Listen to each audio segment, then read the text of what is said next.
The sky over the small town of Elmswood had turned dark 2 nights ago. People said something had fallen from the sky into the forest. No one knew what it was. Soldiers came with big machines and told everyone to stay inside their homes. 12-year-old Emma lived on the edge of the forest with her father, who was a healer and kept many strange tools in his workshop. Emma had always been curious about the creatures in the woods. But now her father warned her, "Stay inside, Emma. It's dangerous out there." But Emma heard something strange at night. Through her window she could hear it. Not the roar of a monster. No, it was soft, almost like a cry. A sad, painful sound that made her heart ache. "I have to help," Emma thought. Early the next morning, before the sun rose, Emma packed a small bag. She took her father's healing salves, some bandages, a small cutting knife, and a bottle of clean water. She wore her boots and cloak and quietly slipped out the door. The forest was silent. No birds, no wind. Just the soft sound of something breathing, heavy and slow. Emma followed the sound deeper into the trees. Soon, she found a clearing, and there it was, a dragon. It was bigger than any creature she had ever seen. Its scales were silver and green, but many were torn. Its wings were broken, folded against its body. Blue blood stained the ground. Its mouth was open, and Emma could see a large black thorn stuck deep between its sharp teeth. The dragon let out a low growl. Emma's heart raced. She wanted to run. Then she looked into its eyes. They were full of pain. "It's hurt," Emma whispered to herself, and scared, just like any animal, she stepped closer. The dragon's head twitched, but it did not attack. "It's okay," she said softly. "I'm here to help." The dragon's chest rose and fell with heavy breaths. Its body trembled, but still it watched her. Emma reached into her bag and pulled out a healing salve. Her hands shook. She didn't know if it would work on a dragon, but she had to try. She took a deep breath and walked closer, around the dragon's great head. The black thorn was long and sharp, stuck deep in its mouth. The skin around it was swollen and dark. Emma climbed carefully onto the dragon's lower jaw. The scales felt warm under her feet. She pulled out the small knife. "I'm going to help you," she whispered again.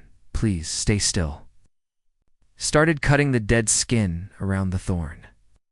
The dragon growled low, its eyes narrowing. The sound rumbled through Emma's chest. "I know it hurts. Please trust me." The dragon stopped moving. It let her work. Emma cut as gently as she could. Blue blood oozed from the wound. The thorn was still stuck. She grabbed it with both hands and pulled. It didn't move. Emma gritted her teeth. Arms ached. She tried again. Still nothing. "One more time," she whispered. She leaned back with all her strength, pulling with everything she had. Suddenly, the thorn came free with a loud, wet sound. A spray of blue blood splashed across her face and clothes. The dragon gave a sharp cry and then went still. Emma's heart stopped. "No, no, don't die," she cried. She jumped down and quickly pressed bandages onto the wound. She poured healing salve using all she had. Her small hands worked fast. Then, ... The dragon's eyes slowly opened. A deep voice filled her mind. "Little one, why do you help?" "Me," Emma gasped. It was not a sound, but a feeling in her head. "Because you needed help," she whispered. "You were hurting." The dragon blinked slowly, and in that moment, it trusted her. Emma sat beside the dragon in the clearing. The sun was rising now, and the sky was turning light pink. The dragon's eyes stayed open, watching her. Its body no longer shook as badly, but blue blood still dripped from its mouth. The wound was deep. Emma used the last of her bandages and healing salves to cover the open cuts. She wiped her face with her sleeve. The blue blood had dried on her cheeks and arms. She was tired, but she stayed close to the dragon's head. The deep voice came again in her mind. "You are brave, little one." Emma looked at the great eye that stared at her. "I couldn't leave you like that," she said softly. "You were in so much pain." The dragon closed its eye for a moment, as if thinking, "My name is Raker." Emma smiled. I'm Emma. The dragon opened both eyes now. It seemed stronger than before. I fell, ... from the sky. My enemies shot me down. I tried to hide, but the thorn trapped me. Emma's heart ached. She could feel the sadness in his words. You're safe now, she said. No one will hurt you here. Far away, Emma could hear the sounds of soldiers moving through the forest. The humans were searching for the dragon. They will come soon, Emma said.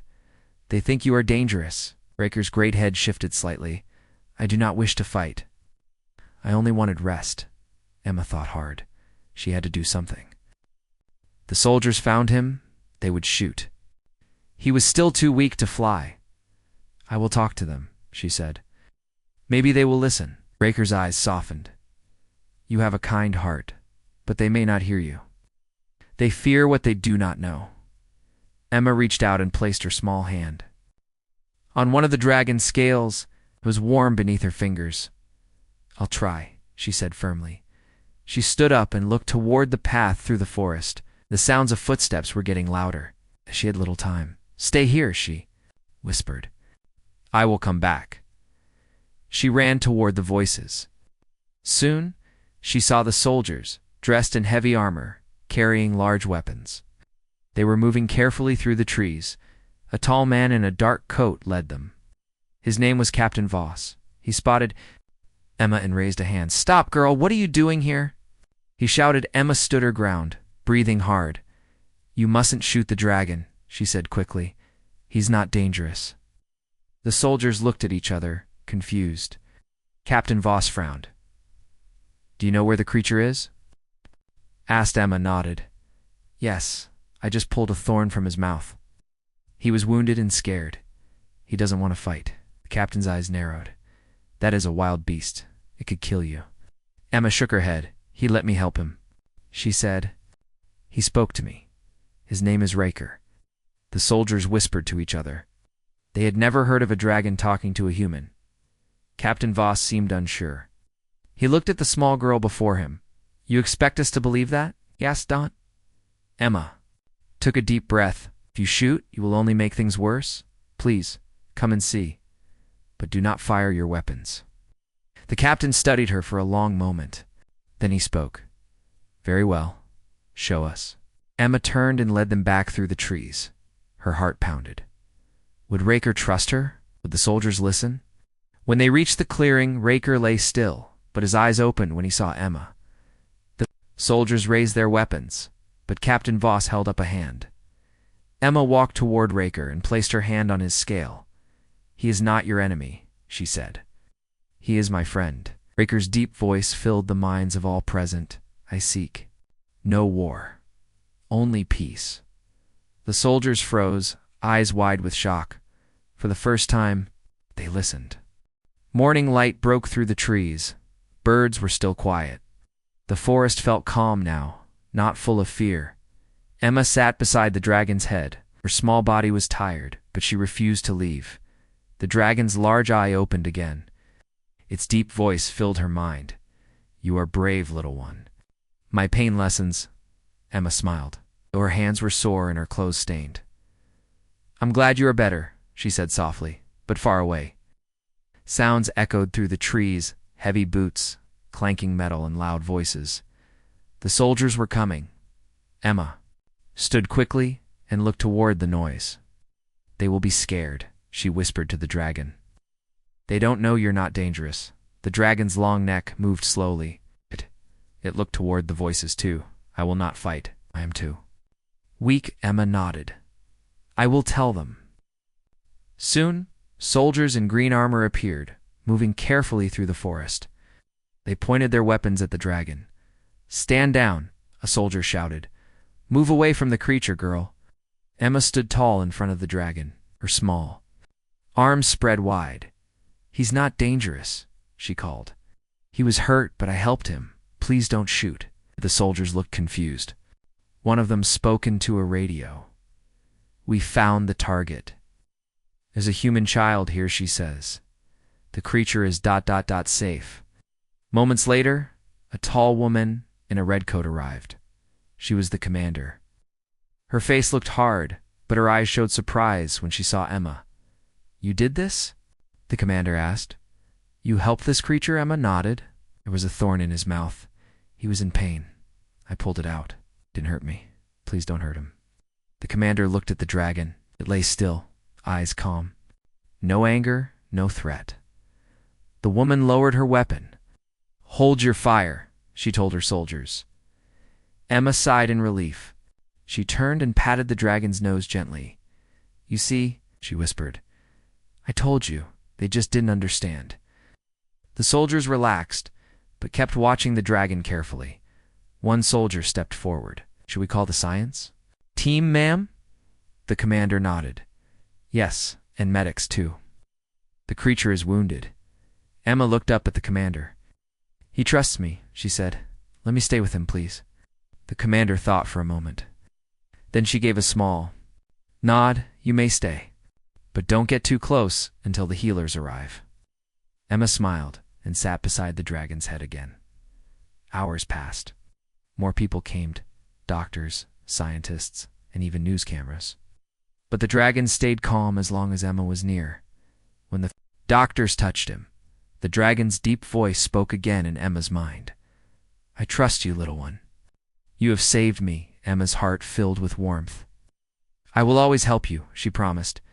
That evening, as the sun set, a soft wind blew through the forest.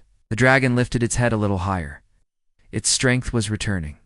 Emma curled up beside him, tired but happy, and the dragon watched over her, its great eye blinking slowly. Together, they waited for what would come next. Many days passed. The dragon did not leave the forest. Soldiers stayed away now. They had seen what Emma had done. They saw the dragon was no longer dangerous. No one wanted to fight a creature that had trusted a small human girl. Emma came to the forest every day. She brought food, water, and more healing salves. The dragon was getting stronger. Its wings healed slowly. The blue blood stopped flowing.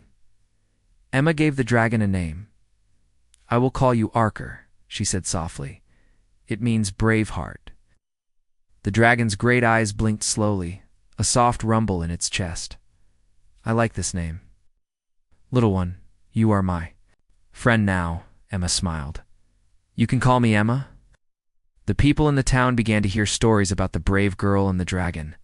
Many could not believe it. How could a child help such a beast? But when they came to the edge of the forest, they saw it with their own eyes. Emma would sit beside the dragon, reading stories aloud. Sometimes she would hum songs. The great dragon would listen, eyes half closed, a soft growl like a purr in its throat. One day, a town leader came to speak to Emma. "We cannot let the dragon stay here forever," he said. "What if it gets angry again?" Emma stood tall. "Archer is my friend. He was never bad. He was only hurt. He will not harm us." The leader looked at the dragon. The beast lowered its head and blinked slowly. It made no move to fight. The leader nodded. "Then he may stay. But we will build a place for him, far from the town." And so, with Emma's help, they built a large shelter deep in the forest. Strong stone walls, clean water, and soft earth where the dragon could rest. Emma visited every day. As the weeks passed, Archer's wings grew stronger.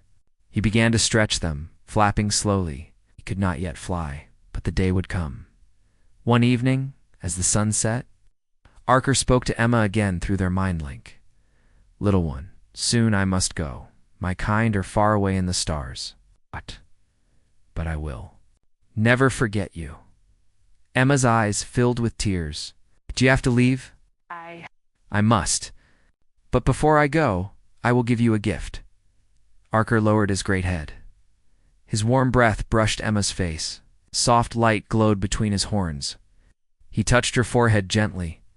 Emma felt a strange warmth fill her body. "Now you will always be able to speak to dragons. You'll be known as a friend of my kind." Emma hugged the dragon's great head. "I will miss you, Archer, and I you. But we will meet again." Look to the skies. The next morning, the people of the town watched in awe. As the great dragon finally flew, his wings stretched wide. The mighty roar, he rose into the sky. Emma stood below, waving, her heart full of joy and sadness. Archer circled once above the forest, then flew into the clouds higher and higher, until he was gone. But Emma was not alone. She could still feel his voice in her heart. And from that day on, whenever anyone came to the town with fear of dragons, Emma would tell them, "Not all dragons are bad. Some are only hurt, ... And sometimes, all they need is a friend." And so, the story of the brave little girl and the wounded dragon became a tale told for many generations. A story of kindness, a story of courage, a story of friendship between a human and a dragon.